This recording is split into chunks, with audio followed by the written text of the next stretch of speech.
आम्ही उत्तर चेन्नईमधील पेरांबूर येथील मतदान केंद्रावर आहोत। हे त्या 2 मतदारसंघांपैकी एक आहे जिथून अभिनेते राजकारणी जोसेफ विजय निवडणूक लढवत आहेत। आणि तुम्ही पाहू शकता की पोलीस आणि लोकांच्या मोठ्या संख्येने येण्यामुळे इथे बरीच लगबग आहे।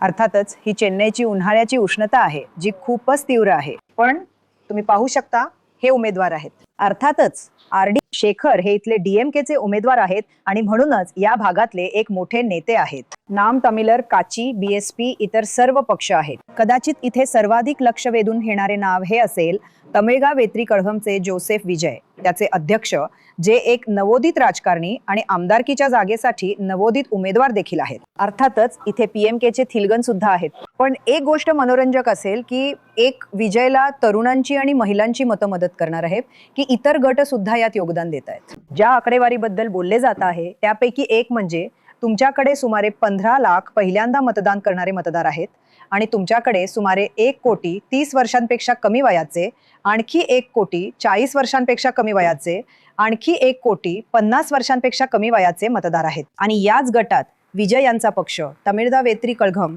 आपला ठसा उमटवण्याची आशा करत आहे। अर्थात ते काय करणार आहेत याबद्दल अनेक सिद्धांत आहेत। अशी 3 संभाव्य परिस्थिती आहेत ज्याबद्दल मी तुमच्याशी निश्चितपणे बोलू शकते। लोक यावर चर्चा करत आहेत की ते 10% मतांच्या वाटाच्या पलीकडे, 15% मतांच्या वाटाच्या पलीकडे, 20% मतांच्या वाटाच्या पलीकडे, 25% मतांच्या वाटाच्या पलीकडे, 30% मताच्या वाटाच्या पलीकडे यशस्वी होतील का?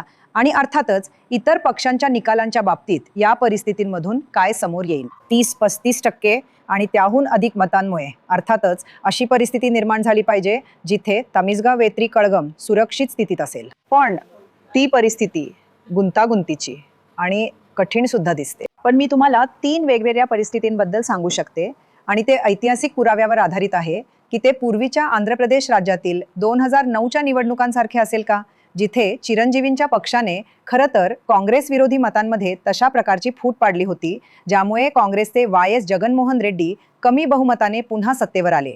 पण निश्चितच चिरंजीवींच्या पक्षाने, प्रजाराज्यम पक्षाने पक्षाच्या 2008च्या लॉन्च दरम्यान आणि त्यानंतर त्यांच्या अनेक जाहीर सभांमध्ये आपण जी गर्दी पाहिली होती त्यानंतर हे केले। दुसरी परिस्थिती ज्याबद्दल बोलले जात आहे ती आहे 1977ची एमजीआर यांच्याप्रमाणे। अर्थात या प्रकरणात एमजीआर यांना राजकीय अनुभवाची पार्श्वभूमी होती। 1977 मध्ये जेव्हा त्यांनी ती निवडणूक लढवली तेव्हा ते अनुभवी होते। पण हो, एमजीआर यांच्या नेतृत्वाखालील AIADMKने विजय मिळवला होता आणि विजयचे समर्थक आशा करत आहेत की ते 1977ची पुनरावृत्ती करू शकतील। तिसरी परिस्थिती 2006 सारखी असू शकते, जिथे खरं तर तो पक्ष, विरोधी पक्ष सत्तेत आला पण इतर पक्षांच्या पाठिंब्यानं। अर्थात या प्रकरणात तो एकतर द्रमुक किंवा अद्रमुक असू शकतो, जो पूर्ण बहुमताशिवाय सत्तेत येऊ शकेल, म्हणजेच केवळ इतर पक्षांच्या पाठिंब्याने। आणि त्याचे कारण म्हणजे ज्या प्रकारचे मतविभाजन टीव्हीके जवळजवळ प्रत्येक मतदारसंघात घडून आणेल अशी अपेक्षा आहे। काही मतदारसंघांमध्ये ते द्रमुकला नुकसान पोहोचवणार आहेत तर काही इतरांमध्ये अद्रमुकला। पण मताधिक्य इतके कमी असण्याची अपेक्षा आहे की त्यामुळेच प्रत्येक राजकीय पक्ष अक्षरशः धास्तावलेला आहे। पण अर्थातच टीव्हीकेची मदार तरुण मतदारांवर आणि महिला मतदारांवर सुद्धा आहे। तामिळनाडूमध्ये महिलांचे मतदान सर्वाधिक आहे संख्यांच्या बाबतीत, पुरुष मतदारांच्या संख्येपेक्षा जास्त संख्यांच्या बाबतीत। केरळ नंतर तामिळनाडूच आहे जिथे असे सर्वात मोठे आकडे दिसतात, जिथे एकूण तुम्हाला माहिती आहे एकूण मतांपैकी तामिळनाडूमध्ये 2.9 कोटी महिला मतदार असल्याचे म्हटले जाते। अर्थात मागच्या 6 निवडणुकांमध्ये, विधानसभा आणि लोकसभा निवडणुकांमध्ये चेन्नईने मतदानासाठी इतका मोठा उत्साह दाखवला नव्हता। पण संपूर्ण राज्यात त्यांना 70 ते 78% मजल मारता आली। ह्यावेळी मतदानाची ती टक्केवारी वाढण्याची अपेक्षा आहे, फक्त SIR मुळेच नाही तर मतदारांच्या उत्साहामुळे सुद्धा।